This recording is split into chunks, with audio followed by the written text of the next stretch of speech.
I'm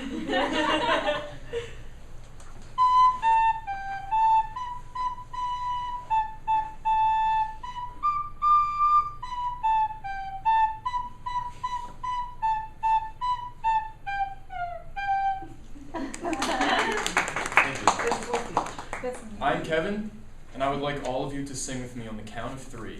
Do, re, mi, fa, sol, la, ti, do. Ready? 1, 2, 3.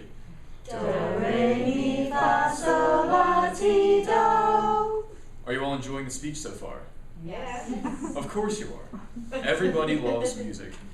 In fact, according to my survey, 100% of you said that you enjoy listening to music.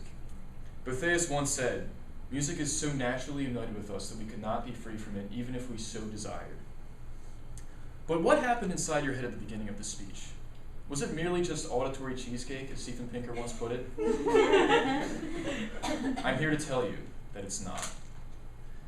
Listening to music has amazing effects on brain activity that I'm delighted to be able to share with you tonight. I have been around music for my entire life. I have played the clarinet, the piano, the bass guitar, and the violin, and I've witnessed the phenomenon that is music firsthand. About 35% of you have played musical instruments, so you have an idea of the experience as well. Listening to music, regardless of genre, is much more than just auditory enjoyment. In fact, music has been proven to strengthen learning rate and memory, to increase the brain's ability to adapt and change, and most interestingly, to affect our mood regulators and hormones. Let me begin by informing you about music's effect on learning rate and memory. Get ready, it's about to get really technical.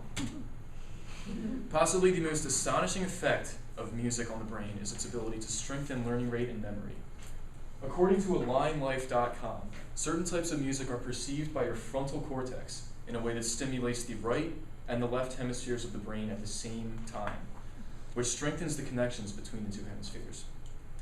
When the connection between the two hemispheres is strengthened, it does indeed enhance learning capabilities and memory.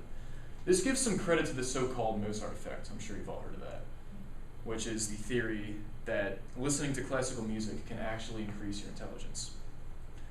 As stated by Lawrence O'Donnell at musicpower.com, Baroque music in particular, which is music that defines the classical upbeat style of the 17th century, like Mozart and such, this music in particular has characteristics that strengthen learning rate and retention.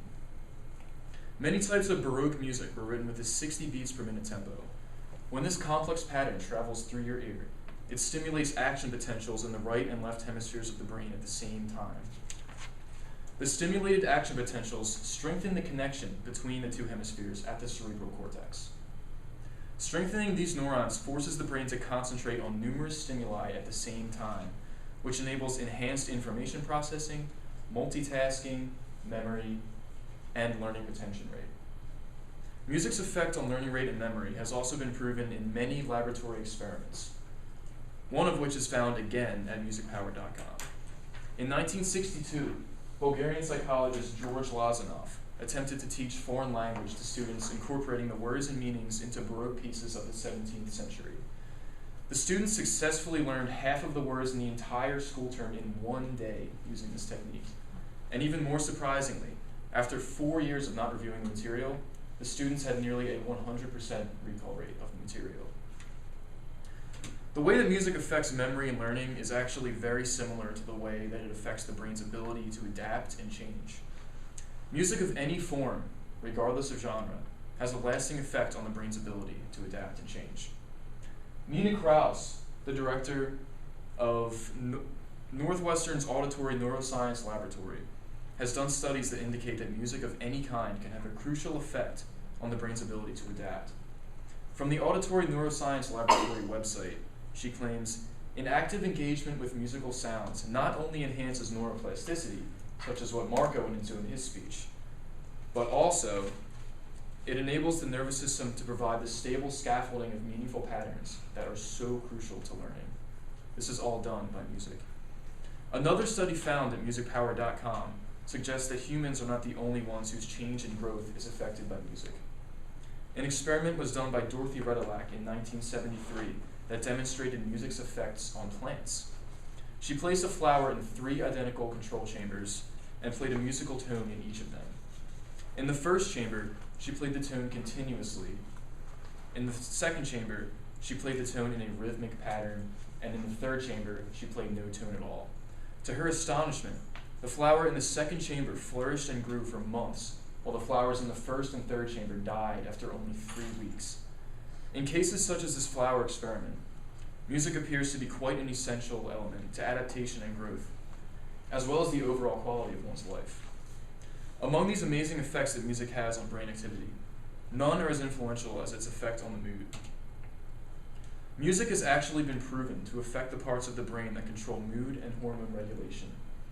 Music has the uncanny power to soothe us, empower us, or enrage us just by the tone of the song. Songs with more minor chords in them will make us feel sadness, while songs with mostly major chords, think Green Day, will make us feel great or fill us with a burst of energy. As found in Elizabeth Miles' book, Tune Your Brain, the correspondence between feeling different types of emotions is due to the processing of music by our limbic system. After a tone has made its way to the limbic system will make an executive decision based on the information it has received. If the tone is happy and light, the limbic system will send parasympathetic or restful signals to the rest of the body, informing it to relax, and will create a sense of well-being. If the tone is loud and dark, the limbic system will send sympathetic fight or flight signals to the rest of the body, informing it to tense, and will create a sense of fear or anger.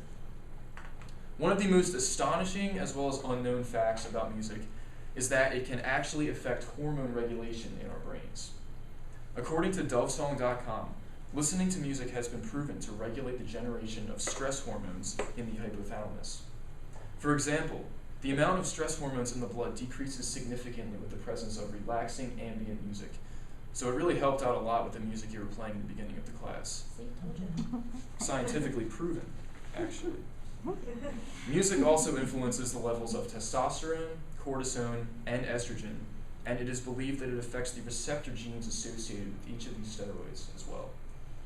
Music has a good deal of control over hormone regulation throughout our bodies, and it could be substituted in place of many hormone-related drugs. Among all of the commercialized drugs and medications you see on TV, music stands alone as the all-natural medication, capable of easing, healing, and purifying. Not to mention, it's free of cost. This brings me to my conclusion. Music is much more than just auditory background pleasure. It is an element of its own that stimulates, mystifies, and revitalizes nearly every part of our brains. Not only is music fun to listen to, but it possesses the powers to increase learning rate and memory, to increase the brain's ability to adapt and change, and also to affect the mood regulators and hormones in our bodies. It is no wonder that music seems to pop up everywhere. Television, amusement parks, sporting events. Everything one can think of seems to kind of revolve around music in some way. America even teaches its youth the basics of the English language in the form of a catchy tune. Try reciting the ABCs aloud without singing the tune. I bet you'll have to stop and think around the letter L. Music is undeniably ingrained in all of us. It connects the brain, body, and soul in a way that makes it as mysterious as it is beautiful. And this is your brain. This is your brain on music. That's it.